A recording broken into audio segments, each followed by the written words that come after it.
Hello, good morning, everyone. I'm happy to have you here today. Welcome to Voice of the Teachers. This is a platform where we have gathered to learn, relearn, unlearn, and also earn new skills, okay? More skills that will help us as individuals and also in modeling kids around us. Because all of us, every one of us, we are teachers in our respective areas. Yes.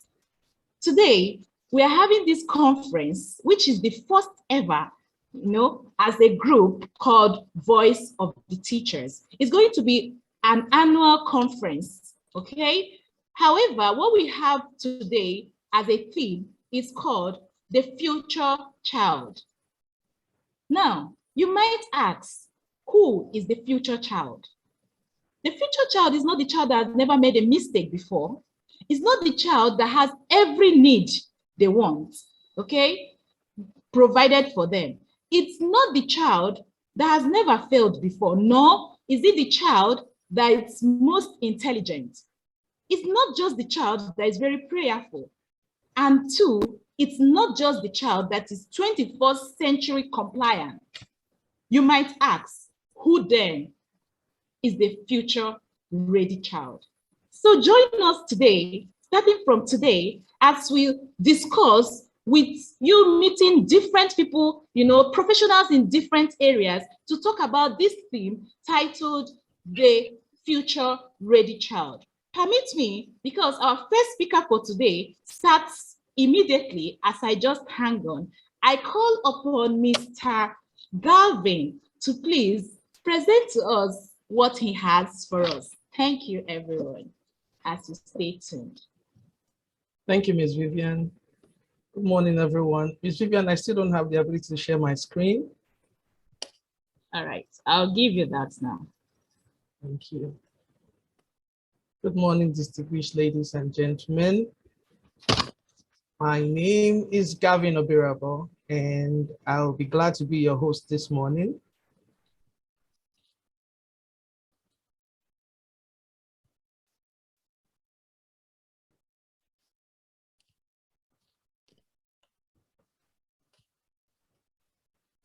I'll be speaking on parents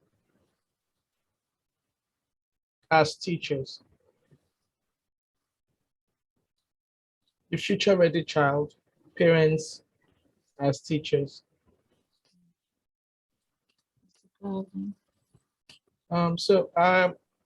It's very early, but one of our guests, I see hands raised. I don't know if you have a question. Please, if you do, can you just send a message via text, please? Thank you.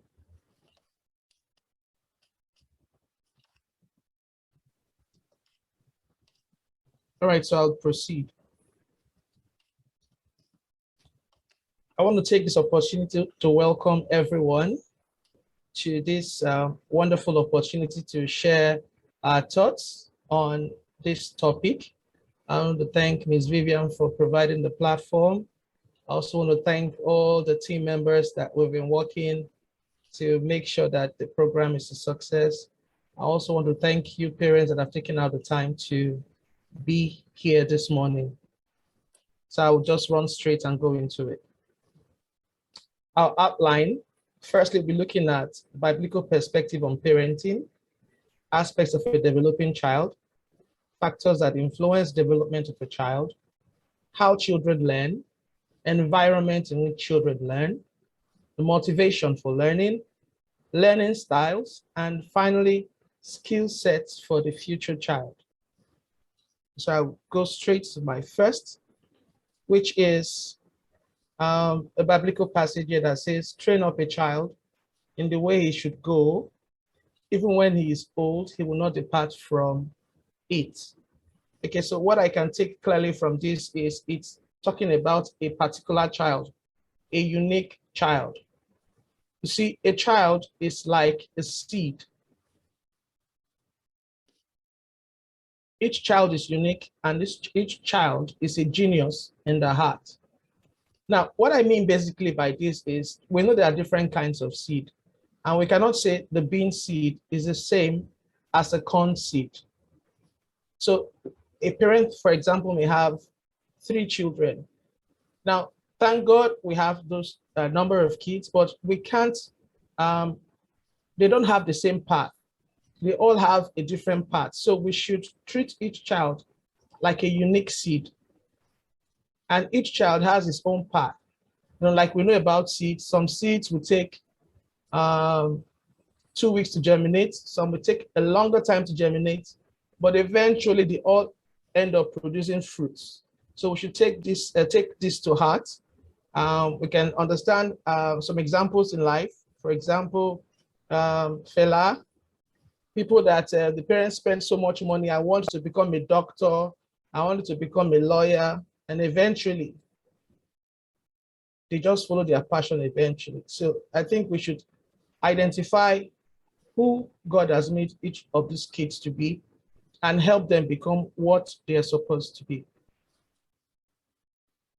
So next we're going to look at some aspects of a developing child. Children are at an immature and vulnerable stage. They are just like scientists that are carrying out experiments every day. They use the feedback and response system to interact with their world. So they learn their place in the world through trial and error.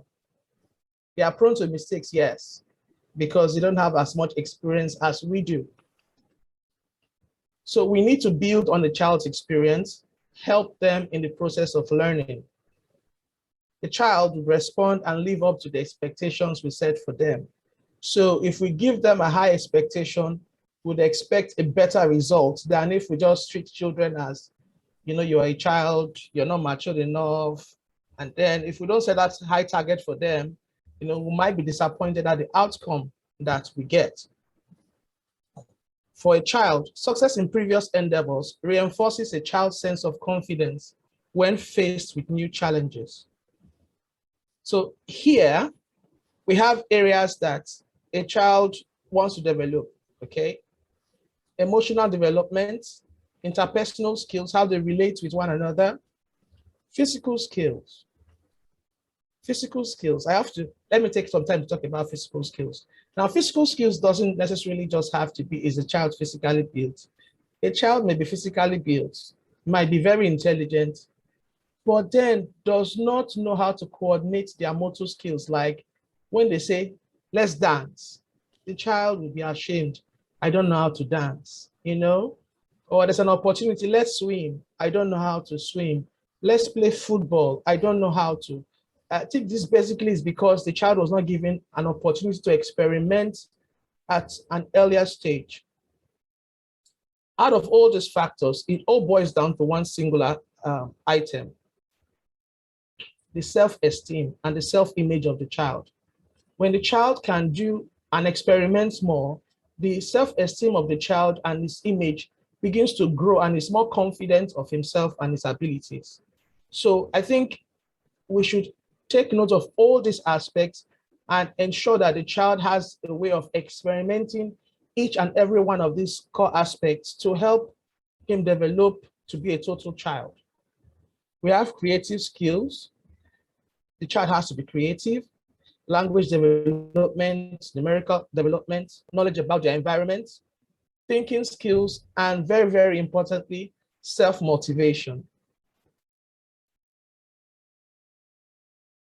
Still on child development, while these aspects may seem as if they are not connected, we're going to take a look at how they are all connected. I got my source from, my source is clearly displayed for this on child development. So let's take a scenario. When the brain develops physically, the child is just like a superhero, discovers, oh, I have ability to do more than I used to do. So the child, okay, I can do more now. So what does the child do? He explores his environment. While exploring his environment, he comes in contact with other individuals and then test and see how they respond back, you know. The child gauges their emotional response and then finds an appropriate way to express himself to that response. In the process of doing that, it also is a process in him, and that will cause his brain to develop more. So we see the cycle is continuous. The more a child does this, the more a child interacts with his environment, the child's going to develop better and faster.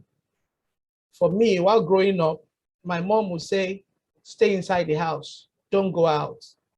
Don't go and play with the children in the street because I like playing football. And I grew up to become somebody who always wants to stay, alone. But thank God I have good social skills. But then a total child is a child that is allowed to experiment in their environment. Okay, so still on this, what are the factors that influence a child's development? There are two main factors. The innate or biological makeup, that is what daddy and mommy contributes to the child to ensure that the child is equipped for the environment. Another very important aspect is the external influence that come in, that influence the child. Things like the family. In what kind of environment is the child born in? Is it a balanced environment? Daddy is there, mommy is there. It's a rich environment, having rich experiences from the people in the environment. Economics is also a very good factor. The society in which a child is, health, and the cultural system in that place would help mold a child or mar a child. All right, so I'm moving on from this. How do children learn? Children learn by making connections. How do they do this? They connect new knowledge to what they already know. So we can imagine growing up, and then for every little mistakes that we make, we get punished or we suffer a consequence, But I think this is very important. Just imagine a scenario where the child is playing with items and then there's a glass cup on the table and the child pushes it down, and the glass cup actually shatters. Natural response would be to scream, but the child basically may not know the reason for that. But then if the parents take the time to say, let me teach you about materials. You see this material here, if it breaks, it shatters, and then it's sharp, it can hurt you. Most times, children who the parents take time to explain this kind of connections to, they end up correcting their parents when their parents are making mistakes, similar mistakes. So I think we should take our time to connect what the child knows to what the child is supposed to know. Next, we have meaningful experience. I love this aspect a whole lot. Rich and meaningful experiences that encourage inquiry, discovery, and enjoyment. I'll just go straight to it. There are a lot of times I go to the supermarket and I see some very few parents, they'll take their kids to go and shop.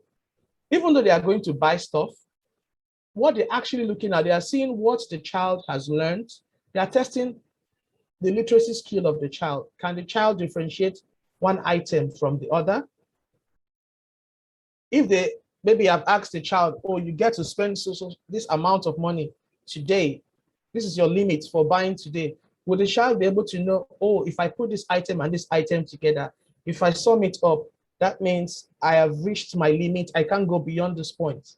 So some parents, I was at a Banner supermarket the other day, and I noticed the mother and the father of the boy, the way you have a lot of different cookies, they just ask the boy, go get, they'll call a particular name of the cookie. And what they're expecting is to see if the child can sort out, use the literacy skill, check the spelling to know that, okay, this is exactly what I'm looking for. And they tell the child, pick two, bring two. And the child is doing that, so we can actually take this time out, maybe go to places where we can test the counting skill of the child, check the literacy skill of the child. All these are skills that will help the children learn. And especially if a child has experienced this, and maybe the child didn't do very well. If the child goes to school the next day, the child has a target, a personal target. I want to learn how to read so that I can do better whenever I go to the supermarket. because the child is having a meaningful experience. The next one says talking things through, thinking aloud and discussing with others. Sometimes, I think most times, if we don't discuss with children, we don't really get to know who they really are. And the longer this takes, we'll get to find out eventually that the child just puts up a front, shows us something that he or she is really not. So like these things can be built by story time, telling stories, maybe telling the story, like a story that has a lesson, and then ask the child's opinion, what the child thinks about this. And then you begin to learn and begin to gauge, oh, the level of understanding of the child, the personality of the child, and then the child can begin to tell you, I think this kind of person I want to be in the future. I don't like so. And before you know, the child is already having the direction the child is tilting to because of the kind of experience the child is having. A whole lot of us actually grew up listening and learning from stories and deciding, this is what we want to be. We don't want to be this other thing. Another important aspect is writing things down. As early as children can begin to write, they can express themselves through writing, and they don't have to be in primary 4, primary 5 before they start writing. Even if they can only write, I love you, I am sad, just 3-letter words, it's a form of expressing themselves. And the more they do that, they want to express themselves more personally. And the more they want to do that, the more their brain develops. And it's an intrinsic thing that is working from inside, and they want to express themselves better. Another wonderful aspect is creative expression. There are some kids that have experienced things that they can't say with their mouths, but they could express it through drawing, through art, through craft, And then I think it's a very, very important aspect to look at. Another aspect here is some of us are familiar with kids that when you just bring out the Lego piece, they are scattering things everywhere. You're hearing bush bash, and you're wondering what's going on in the mind of this child. For me, at a point, I was actually telling the child, you're messing the place up. But something occurred to me. Is this not the film directors or movie directors of the future that I'm looking at? All I have to do is, okay, whatever you're acting, just label it, make this place this particular place. Tell me the name of the characters in your play. Just be saying it with your mouth, saying what is happening. And before you know it, they'll be expressing themselves and be doing better in their learning. Praise and recognition, praise for success, effort, and progress. Children love this. Sometimes when they do something great, maybe somebody answers a very unique answer like, oh, let me have a fist bump. But COVID, obviously, we can't do that anymore. Maybe thumbs up, a smile, a wink. That was awesome. Children love that. They like recommendation. They like that praise. It helps them want to do better and prepare for the next class. Challenge and expectation, setting high standards for children and always telling them that you can do better than you did before, and they're always ready for that. When it comes to assessment, children should be responsible for their own learning, because sometimes if you're the only one setting standards, you might have come to a stage where the child is no longer interested in that standard that you're setting.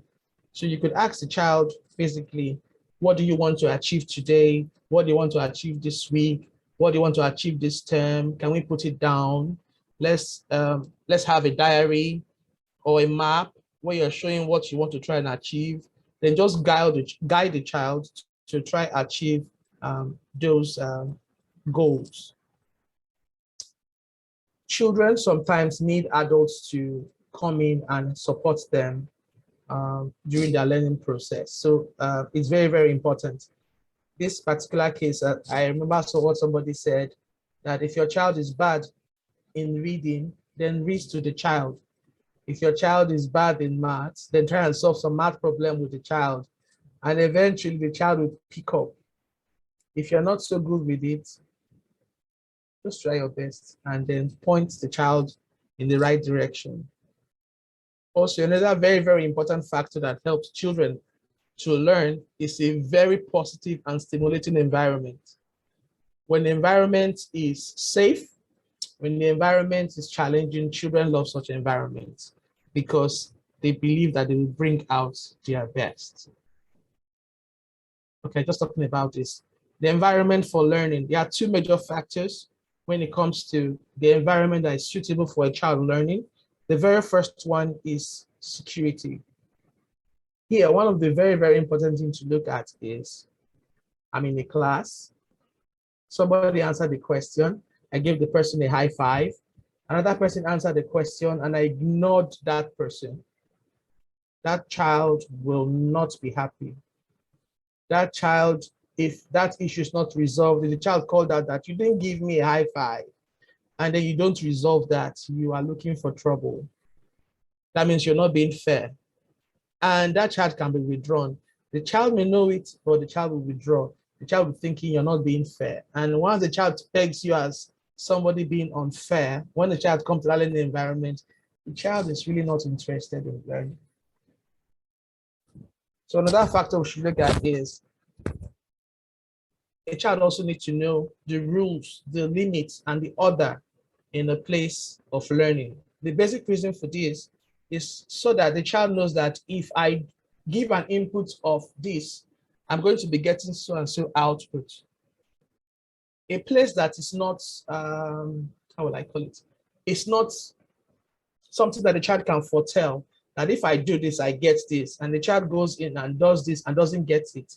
You know, the child will not be happy in that kind of environment.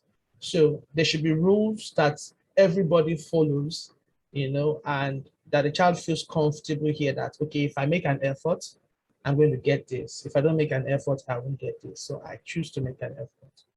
Praise. A child loves an environment where they are recognized, where there's love, where there's warmth, good friendship. A child would learn in that kind of environment. Another factor here is challenge. Stating a purpose, what we're trying to achieve for the day, for the week. So the child has something to look out for. The child has a target. What is motivated that, oh, I'm going to be able to accomplish this. You know, just like the summer program we just had, I told the children, you know what, tomorrow we'll set up shop. No, I said on Monday we will set up shop and we would have to buy and sell items.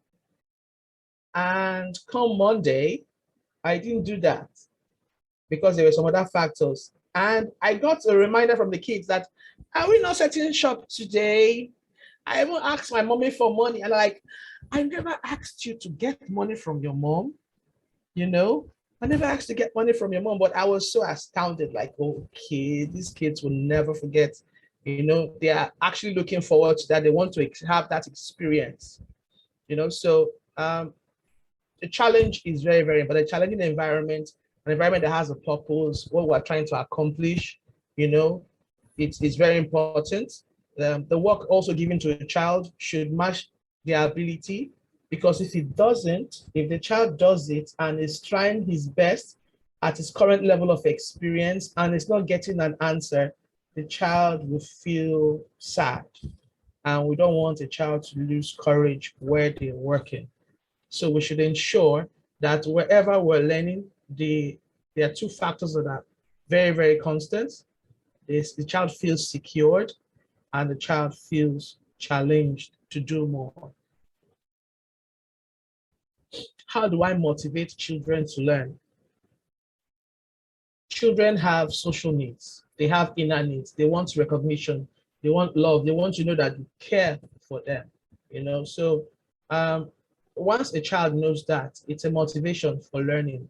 That, oh, okay, he cares about my answer, he cares about my feedback and all that. You get the best from a child. The child will be ready to open up to you, express themselves. Oh, okay, this is the answer. Oh, I got it wrong. You know, I almost got into trouble this last summer.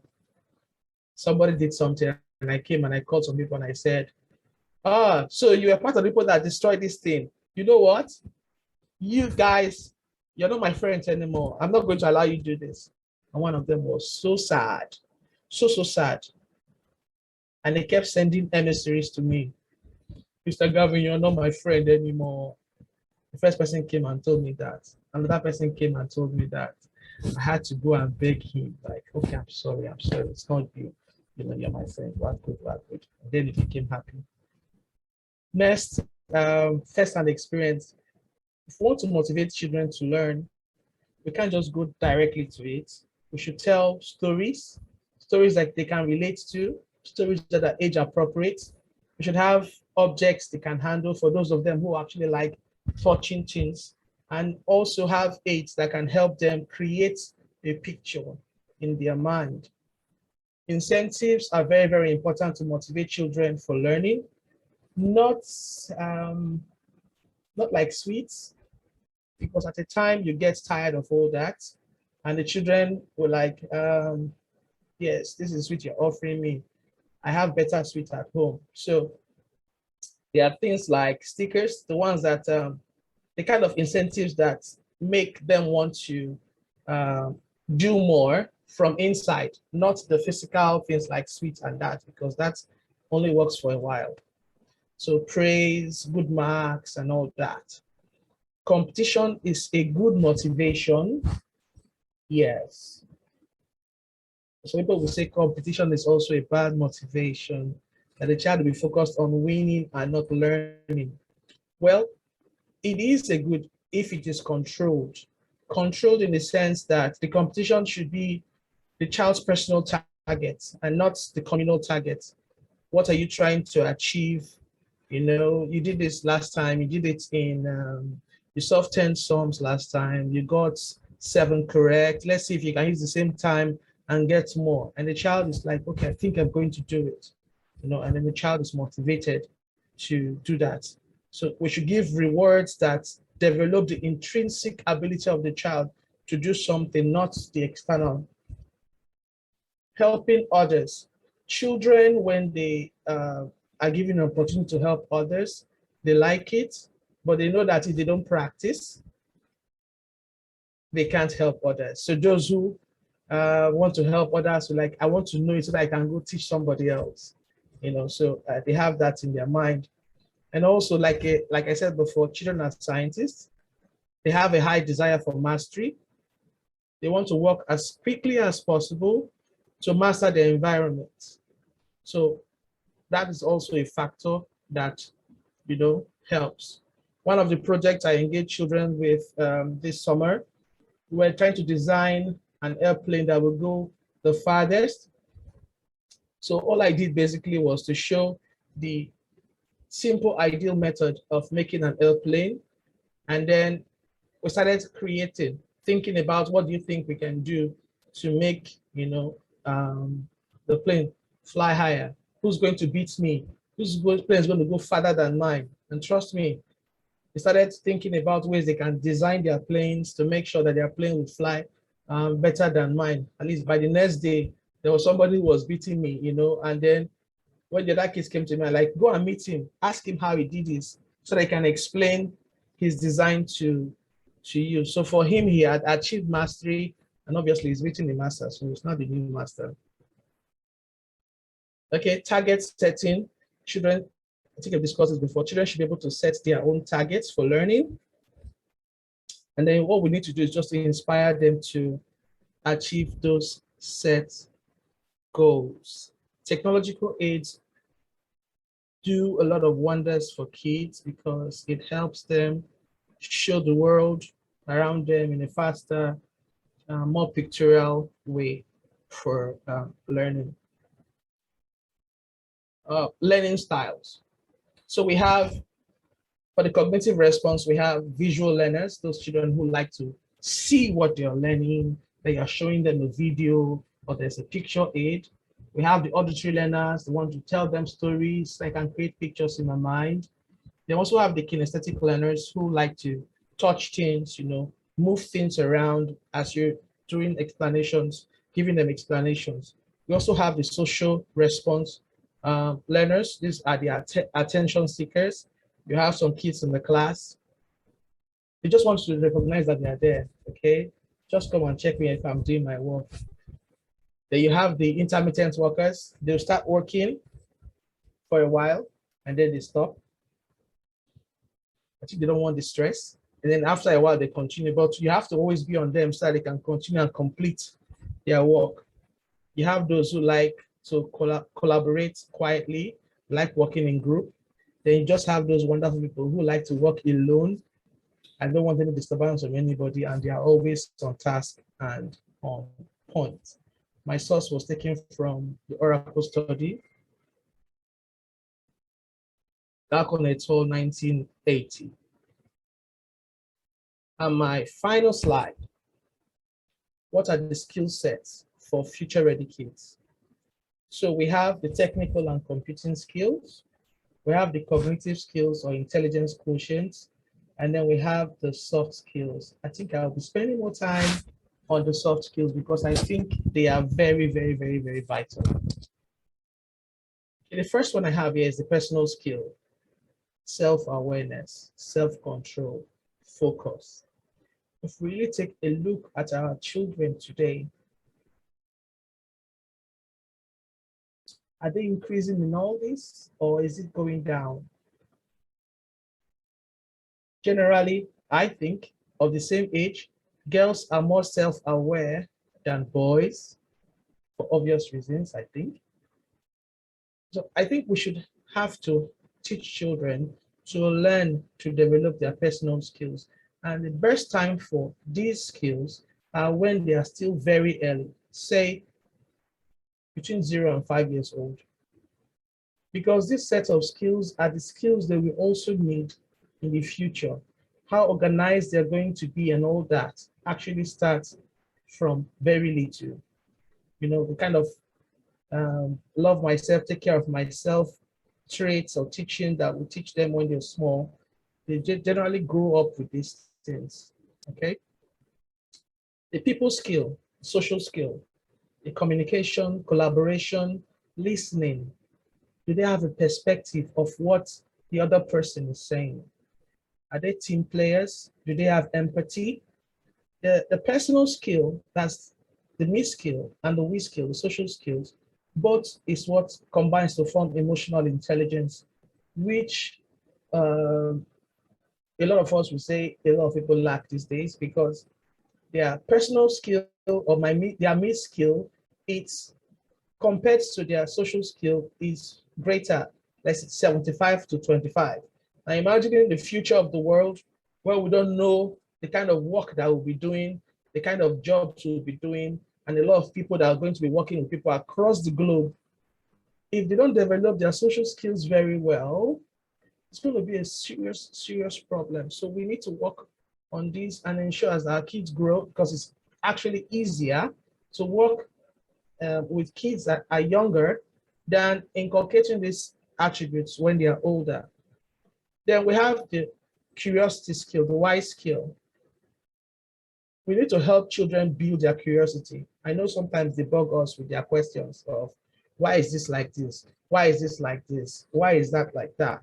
They are developing their experience. We just need to help them, you know, satisfy their curiosity, make them also help them build their curiosity so they can begin to ask more and more questions about the environment. Another very, very important factor is the will skill, the drive, determination, the motivation, the grit, the perseverance. The problem with this is that it's not taught in school practically. So it's something that they really need to develop at home. You know, the ability to stay on the task. Yes, you did something, it's not looking good. Oh, Mr. Gavin, my own is not nice. I don't want to just straight away. You know, there's no determination. I have to keep trying, or I can start again, you know, or persevere through something. It's something that we have to consciously help kids to achieve, because kids who don't do this most times end up jumping from one project to another, because anytime they meet an obstacle, they just stop and quit. Adaptability skill is also related. Here is the skill to learn from failure. That you failed at something, and then do you quit? What do? You know, just like the person who made the bulb, You know, after trying several times and failing several times, still kept trying until he was able to accomplish that. And we are all benefiting from that today. So these skills have to be entrenched in our little kids, our learners, our children as they grow daily, so that the future will be brighter. Also, we have creativity, and finally, leadership. Thank you very much for listening. Time for questions. If you have any questions, please go ahead. Thank you very much.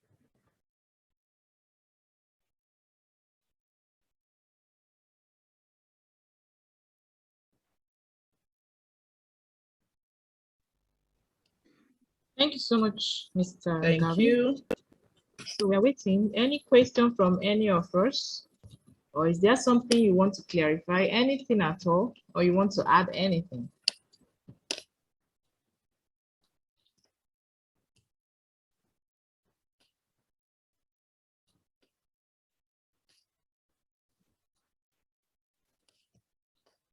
All right.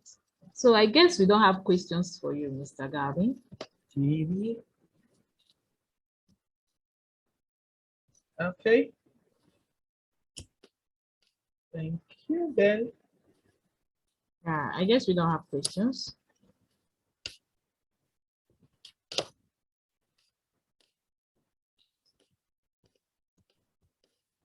Though I have just one question. Okay. Yes. So I want to ask, maybe for some other people who are not yet here, because I know that such has actually come up in 1 or 2 cases that I know. Okay. So you find out that sometimes teachers are trying to, maybe they observed, you know, a particular need for a child, okay, that is required in the child's development, okay, and this particular need, you find out that a parent's help, a parent's support is also needed. Do you get? Yes. So how will you advise a teacher, you know, to do this effectively, okay, with the support of the parent? Okay, so there will be different scenarios. Let me bring this scenario up. So a teacher basically is in place of a parent. You know, you have opportunity of teaching the child. You want to also act as a parent. That means your purpose, your goal is to develop the child, to remove the child from harm. There was a scenario where I had a case that I was interacting with the child, and I knew that the child was a teenager actually, and I knew the child was having like boy trouble, you know, and a female, and the child had confided in you because they trust you. Over the years, they've built a form of confidence with you, and then the child tells you that this is what has happened. You know, okay, now you are now in the middle. You want to keep the child's information confident, as you don't want to release that information, but you also know that the parents are also supposed to be aware, you know, of what is going on. So you have to know how to tell the parents. The way you break the message down to the parents, actually. So like I tried to communicate. I didn't communicate with the father. I communicated with the mom. I said, your child is going through a phase, and it's kind of this, but please, she told me this in confidence. So you need to relate with her in such a way that, you know, can help her. So I told what the outcome, you know, should be. You know, I didn't hear that case again. And obviously, the relationship was still intact, and situation was also properly handled. So I think that's one of the best ways. You don't keep the information to yourself. You know, you need to let the parents know as well. But then tell them the expected outcomes so that they don't go, what are the, you know, that kind of stuff. That will not help anybody. What if in a situation when you raise an issue and then the parent is not seeing it from your angle. You get, the parent is in denial that such a thing, it's not what is happening around the child. Well, what would your advice? What's your own? What's your opinion? How would the teacher? What would be the teacher's next step?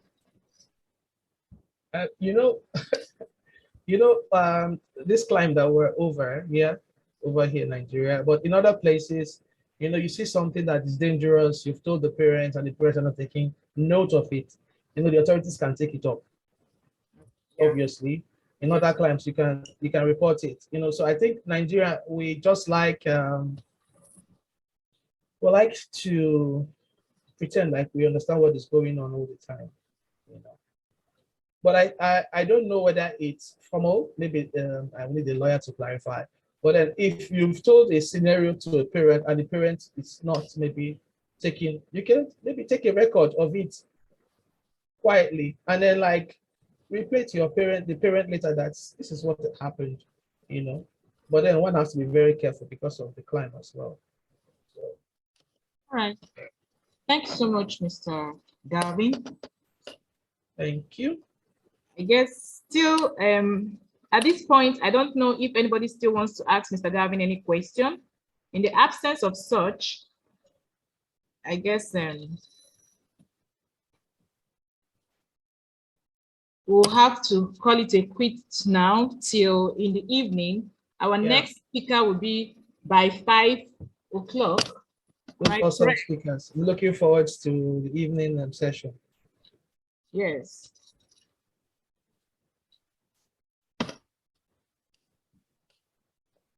Well, thank you, everyone. Thank you, Mr. Gavin. So please, let's see us here today again in the evening. Yes, in the evening by 5 o'clock Nigerian time. Thank you.